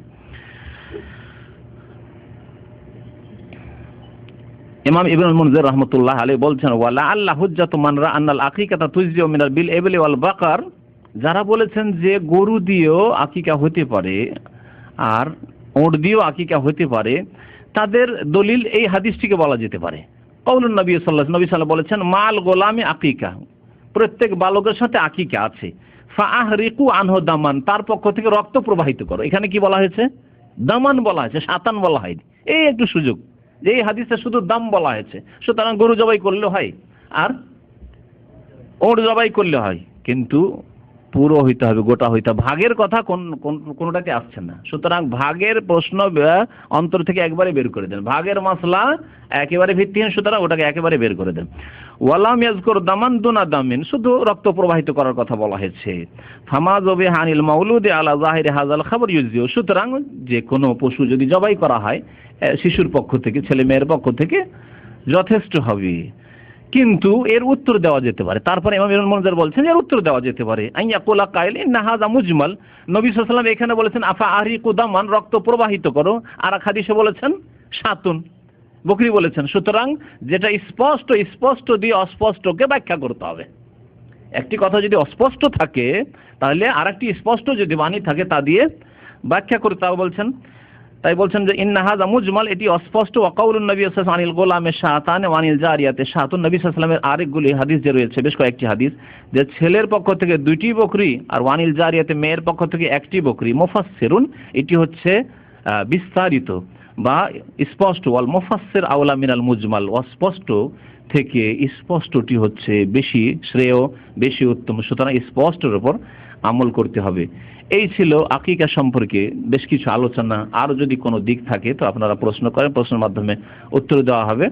আশা করি আকিকার অধিকাংশ দিকগুলি উল্লেখ করা হয়ে গেছে।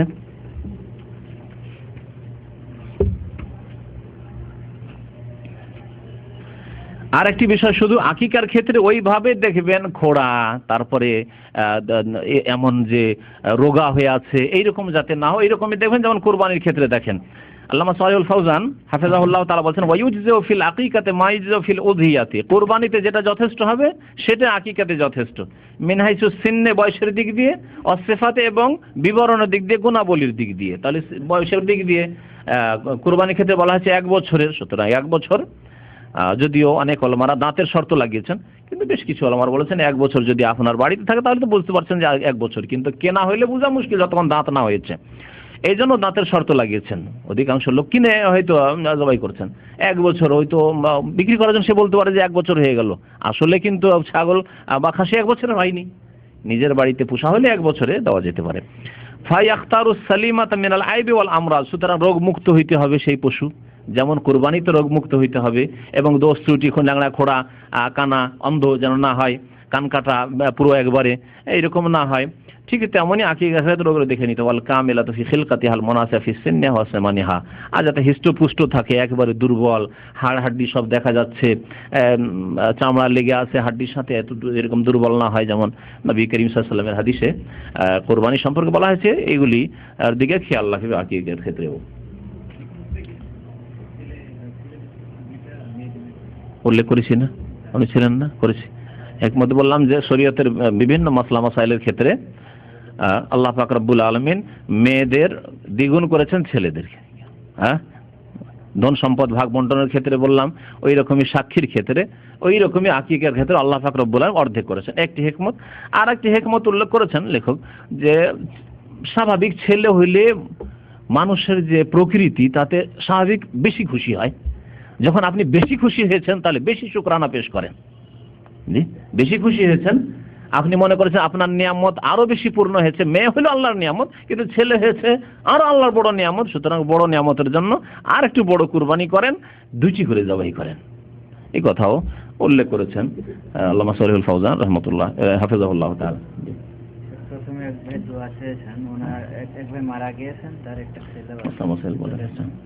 এক ভাই দোয়া চেয়েছেন আল্লাহ পাক যেন গুনাহ খাতা মাফ করেন, যে ছেলে মারা গেছে, ছেলে সাবালক, আল্লাহ পাক যেন গুনাহ খাতা মাফ করে, আল্লাহ পাক জান্নাতুল ফিরদাউস দান করেন। কোনো কারণবশত ছেলের এবং মেয়ের আকিকা দেওয়া হয়নি, এখন একসঙ্গে তাদের আকিকা দেওয়া যাবে কি?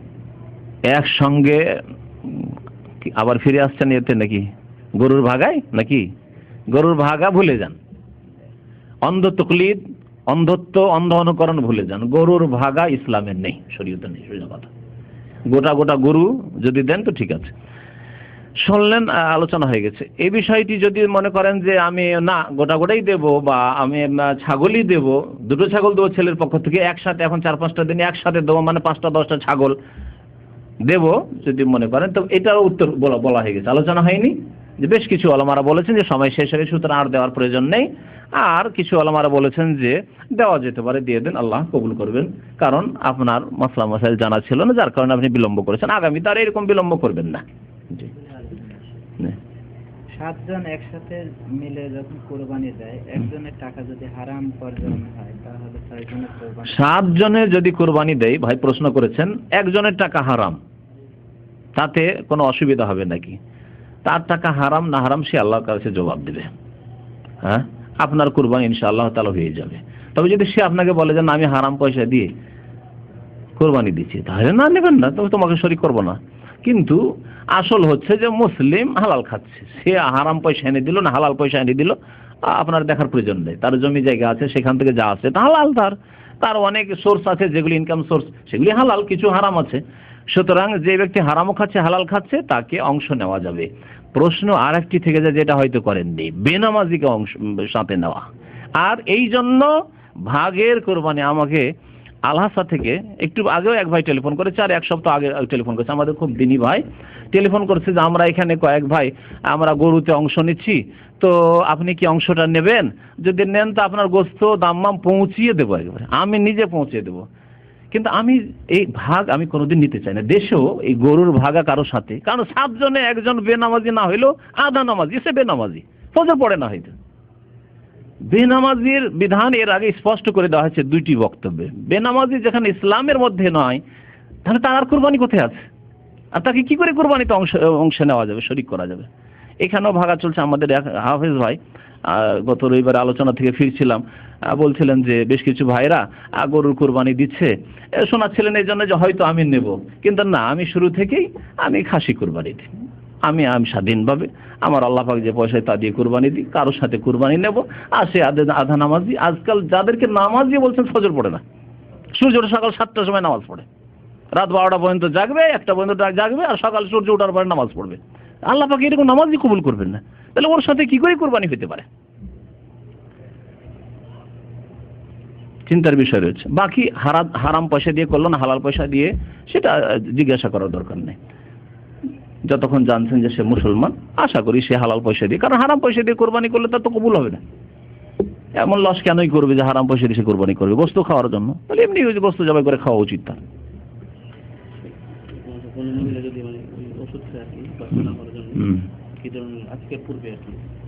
কি আকিকার পূর্বে? হ্যাঁ,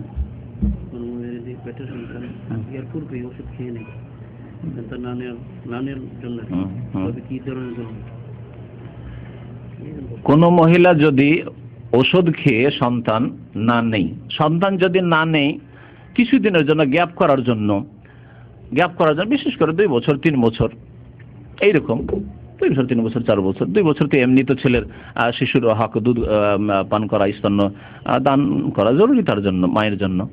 তো এইরকম যদি গ্যাপ করে তাহলে কোনো অসুবিধা নেই। আর যদি স্থায়ীভাবে বন্ধ করে তাহলে হারাম। বার্থ কন্ট্রোল সম্পর্কে, জন্ম নিয়ন্ত্রণ সম্পর্কে আমাদের একটা আলোচনা আছে, সেটা শুনলে বিস্তারিত তাতে পাবেন। তো এইরকম গ্যাপ করা যেতে পারে। ওষুধ খেয়ে যদি স্বাস্থ্যের তো অবশ্যই ক্ষতি রয়েছে, সুতরাং এগুলো থেকে বেঁচে থাকাই উচিত। জি হ্যাঁ,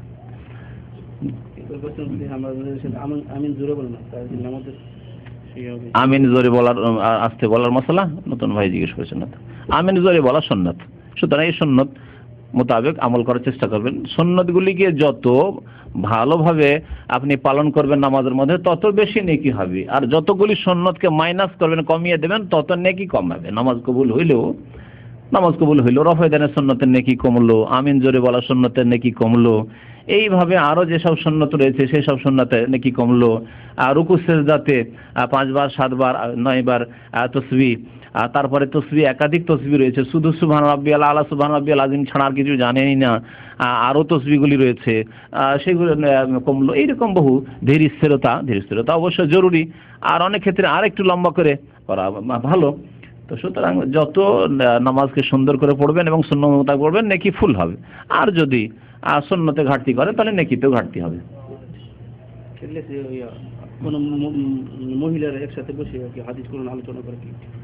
মহিলারা একসাথে বসে যদি যোগ্যতা থাকে, দিনের কথা বলার যোগ্যতা থাকে, বুঝাবার যোগ্যতা থাকে কোনো মহিলার, তাহলে অন্য থেকে বুঝাবে এবং কোরআন হাদিস বুঝাবে। এমন নয় যে বিশেষ কোনো জামাতের কিতাব, যে কিতাবে অনেক ভেজাল ভরা আছে, সেই কিতাব নয়। কারণ আমাদের দেশের যেসব মহিলার এইরকম আসর নিয়ে বসে, তারা হয় তাফহিমুল কোরআন পড়ে মৌদুদী সাহেবের, আর না হলে ফাজাইল আমল পড়ে জাকারিয়া সাহেবের, আর দুটোতে ভুল ভরা আছে। স্পষ্ট ভাষায় বলে দেওয়া ভালো, যাতে করে বলতে না পারেন যে কোনোদিন কেউ তো আমাদেরকে সতর্ক করেনি।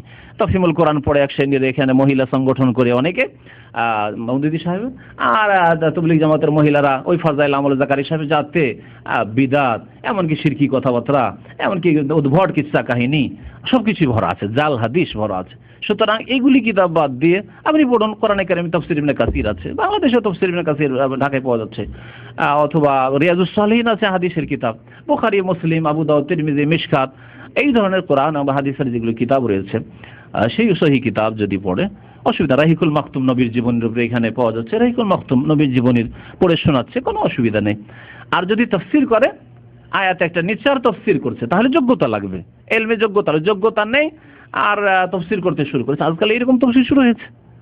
হ্যাঁ, তুমি এই সূরার তুমি প্রস্তুতি নিয়ে আসিও। প্রস্তুতি কে নেবে? মেয়েদের, মহিলাদের কথা বাদ দেন, ছেলেদের কথা বলছি।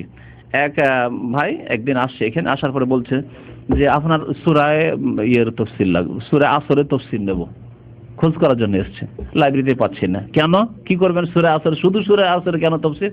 বলছে যে ওই জামাত ইসলামী সংগঠন করে এখানে, আর ওদের ওই দার্সে দিয়ে দেয় তোমাকে সূরা আসরের তাফসীর করতে হবে। এখন নিজে তো তাফসীর করার ক্ষমতা নেই, তো যাই ওই ইসলামী সেন্টার থেকে শেখ মুতিউর রহমানের সূরা তাফসীর যদি পেয়ে যাই, তো এটা রেডিমেড পেয়ে একটু শুনবো, শোনার পরে এসে আমি মুফাসসির হয়ে বসবো। আরে ভাই, এইরকম মুফাসসির তাফসীর করা নিষেধ।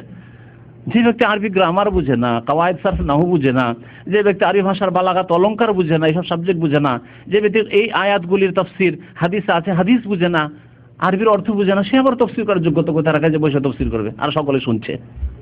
তাফসীর করবে যার তাফসীর করার যোগ্যতা আছে। আর যে ব্যক্তির পকেট এমটি, পকেটে কিছু নেই, কি দেবে? হাত ভরবে আর দেবে, কি দেবে? পকেটে নেই টাকা, দিবেন কোথা থেকে? আপনি কাগজ দেবেন? তো এইরকম অবস্থা এদের।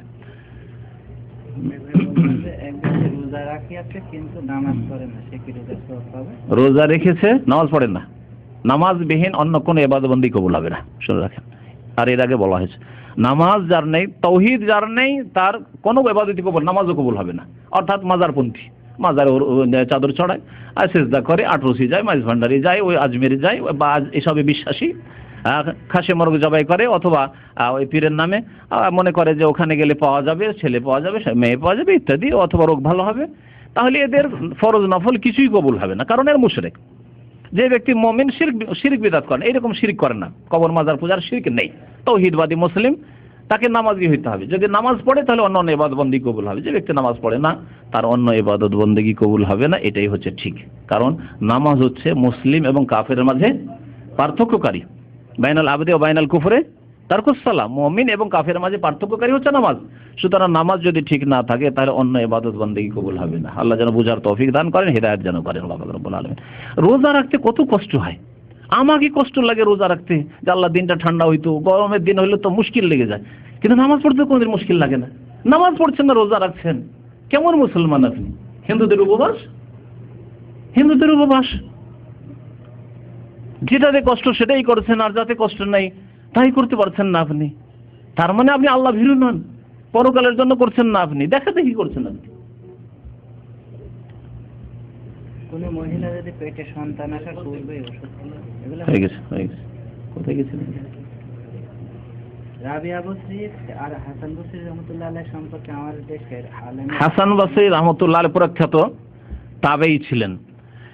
তাকে সুফিবাদেরা নিজের দিকে টেনে নিয়ে গেছে, ওগুলো তাদের মিথ্যা কথাবার্তা।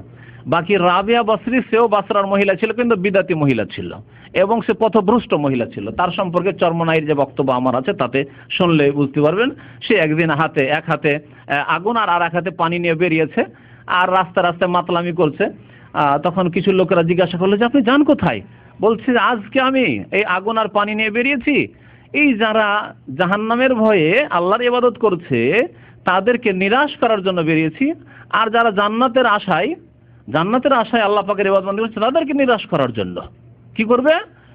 বলছে যে এই যে আগুন আছে, আগুন দিয়ে জাহান্নামকে জ্বালিয়ে একেবারে জান্নাতকে জ্বালিয়ে ছারখার করে দেবো, আর এই যে পানি নিয়েছি এক লোটা পানি দিয়ে জাহান্নামকে একেবারে নিভিয়ে দেবো। এর চাইতে বড় শয়তানি কিছু আছে? এর চাইতে বড় গুমরাহি কুফরি আর কিছু আছে? রাবিয়া বসরি এসব গুমরাহ পথভ্রষ্ট যারা পীরপন্থী, তাদের আলোচনা এগুলি। বাকি হাসান বসরি রহমতুল্লাহ, তার জামানা অনেক আগে রাবিয়া বসরি, আর তখনকার যুগে এইরকম শিরক বিদআত কুফরি কথাবার্তা ছিল না সুফিবাদের। হাসান বসরি রহমতুল্লাহ প্রখ্যাত তাবেঈ। তবে মানুষ ভুলের ঊর্ধ্বে নয়, যদি কোনো কথা তার ভুল হইতে পারে, যেমন অন্য মানুষের হইতে পারে, কিন্তু তিনি সুফিপন্থী ছিলেন না, বিদআতপন্থী ছিলেন না। ঈদগাহ ব্যতীত মসজিদে ঈদের নামাজ হবে?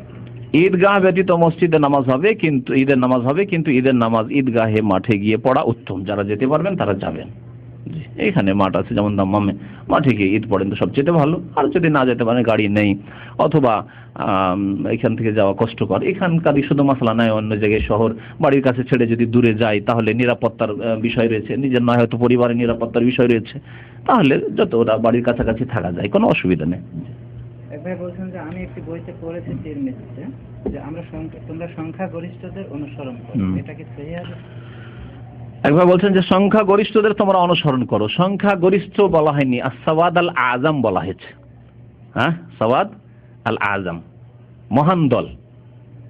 সাওয়াদ মানে জামাত আর আজম মানে দল। মহান দল কি? এখানে আজম মানে কাসির নাই, কোথাও কাসির। ইত্তাবিউ সাওয়াদ আল আজম বলা হয়েছে। তো মহান দল হচ্ছে যেই ব্যক্তি হকের উপর রয়েছে, একাই যদি হয়।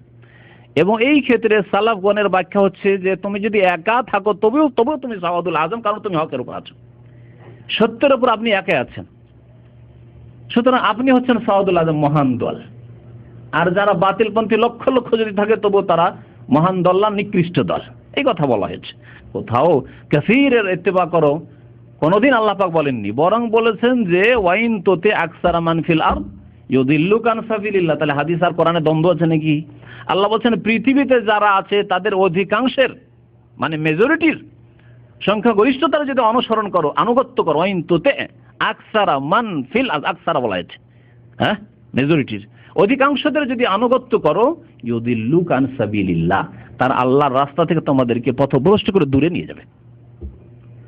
দেখেন, সারা পৃথিবীতে যদি মমিন কাফের দুই ভাগে ভাগ করেন তাহলে কাফের সংখ্যা বেশি, আর তারপরে মমিনদেরকে নামাজি বেনামাজিতে ভাগ করেন তাহলে বেনামাজিদের সংখ্যা বেশি। যদি মুশরিক আর তৌহিদবাদীতে ভাগ করেন, কবর পূজারী আর যারা তৌহিদবাদীতে ভাগ করেন, তাহলে কবর পূজারী, মাজারপন্থী, পীরপন্থীদের সংখ্যা বেশি। এইভাবে যদি ভাগ করেন আপনি মানব রচিত বিধানে বিশ্বাসী আর ইসলামী বিধানে বিশ্বাসী, তাহলে মানব রচিত বিধানে বিশ্বাসী আওয়ামী লীগ, বিএনপি, তাদেরই সংখ্যা বেশি। আর ইসলামের নামে যদি কোনো আল্লামাকে দাঁড় করে দেন, কেউ ভোট দেবে না, দেবে? সমস্ত ক্ষেত্রে দেখা যাচ্ছে যে মেজরিটির আনুগত্য করলে গুমরাহ করছে, মেজরিটি নামাজ পড়ে না, মেজরিটি শিরিক করছে, মেজরিটি কাফের, মেজরিটি মানব রচিত বিধান দিয়ে ফয়সালা করতে চায়, আপনারা কোরআন সুন্নাহ দিয়ে ফয়সালা করতে চায়, চোরের হাত কাটতে চায় না, কারণ প্রথম চোর তারা হবে, তাদের হাত কাটবে। তো বুঝতেই তো পারছে ভালো করে। ভাই বলছেন যে পেশাব করার পরে ভালোভাবে কুলুকও করেছে, এক ফোঁটা পেশাব যদি প্যান্টে লেগে গেল, এখন এই অবস্থায় নামাজ আদায় করবে? এত সতর্ক যারা, তারা ফজর কখনো ছাড়তে পারে? যে ভাইয়েরা এরকম প্রশ্ন করছেন, আশা করি 5 ওয়াক্ত নামাজ ইনশাআল্লাহ, তাই না? আর যদি না হয় তো আল্লাহ হিদায়াত করে, না হলে ওই রকমই হবে যে আব্দুল্লাহ বিন ওমরকে হজের মাঠে এসে এক কুফার লোক এসে জিজ্ঞাসা করছে, যারা হুসেন রাদিয়াল্লাহু তাআলা আনহুকে খুন করে হাত রঞ্জিত রাখতে, আর এসে জিজ্ঞাসা করছে যে ইহরামের অবস্থায় মাছি মারতে পারবো কিনা। বুঝতে পেরেছেন? আব্দুল্লাহ বিন ওমর এত রাগান্বিত হলেন, কাতাল তো ইবরা বিনতে রাসূলুল্লাহ সাল্লাল্লাহু আলাইহি ওয়াসাল্লাম ওয়া তাসালু আনিল বাউযা, নবীর নাতিকে খুন করেছিল, তখন ফতোয়া জিজ্ঞাসা করার প্রয়োজন হয় যে মদিনা থেকে ফতোয়াটা নিয়ে আসি, মক্কা থেকে ফতোয়া নিয়ে আসি, আর এখানে মাছির ফতোয়া জিজ্ঞেস করতে এর আমি মাছি মারতে পারবো কি পারবো না।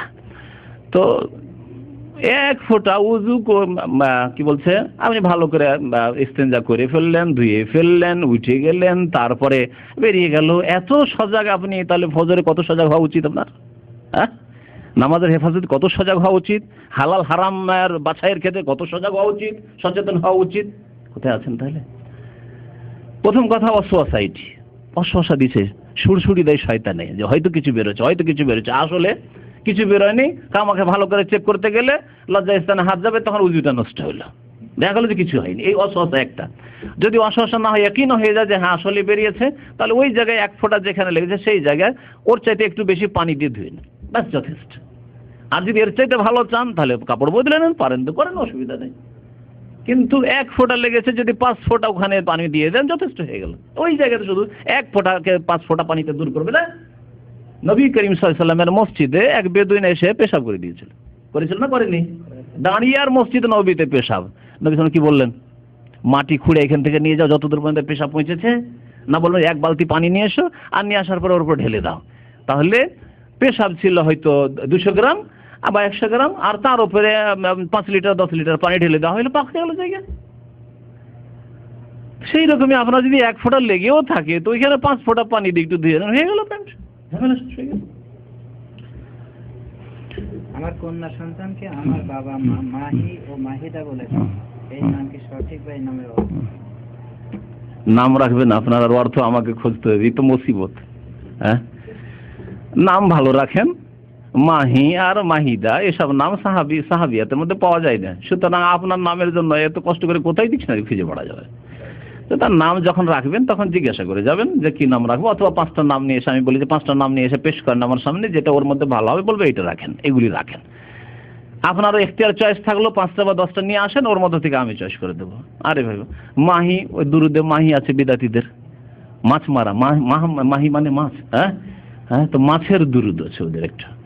তো মাহি ফার্সি ভাষা, তার মানে মাছ হয়। এখন আপনার বাবাকে কি অর্থে বলে আল্লাহ ভালো জানে। ওকে জিজ্ঞেস করুন। এক ভাই আল্লাহর আসমা ওয়া হ্যাঁ। সিফাত সম্পর্কে বক্তব্যের অনুরোধ। এক ভাই বলেছেন যে আল্লাহর নাম এবং গুণাবলী সম্পর্কে বক্তব্য করার জন্য। অডিও ক্যাসেটে বক্তব্য আছে আসমা সিফাত। আসমা সিফাতে কি ভিডিও হয়নি? হয়নি মনে হয়। তবে আল্লাহ কোথায় মনে হয় আছে, আল্লাহ কোথায় একটা আলোচনা আছে, তাতে কিছু অংশ এসছে ওর আলোচনা, যে হবে ইনশাল্লাহ, সময় সাপেক্ষ আলোচনা হবে। অনেক নতুন নতুন আলোচনার প্রস্তাব এসে আছে, ধীরে ধীরে ইনশাআল্লাহ তাআলা হবে। আগামী সপ্তাহগুলোতে হজের আলোচনা হবে, তারপরে হজের পরে বাকি আলোচনাগুলো হবে ইনশাআল্লাহ। সাল্লাল্লাহু আলাইহি ওয়া মুহাম্মদ। জি,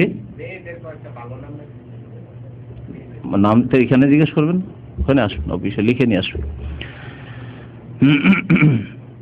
আজকেও মাশাআল্লাহ আপনাদের জন্য আমাদের এক ভাই সাইফুল ইসলাম খাবারের ব্যবস্থা করেছেন, জাযাকাল্লাহ খাইর। আল্লাহ পাক তার রিজিকে যেন বরকত দিক, তার কাজে কর্মে আল্লাহ পাক বরকত দিক। সুতরাং তার জন্য দোয়া দেবেন। আল্লাহ বারিক লাহুম ফিমা রাযাকতাহুম ওয়াগফির লাহুম ওয়ারহামহুম। আল্লাহুম্মা আতিম মান আতামা ওয়াসকি মান সাকা।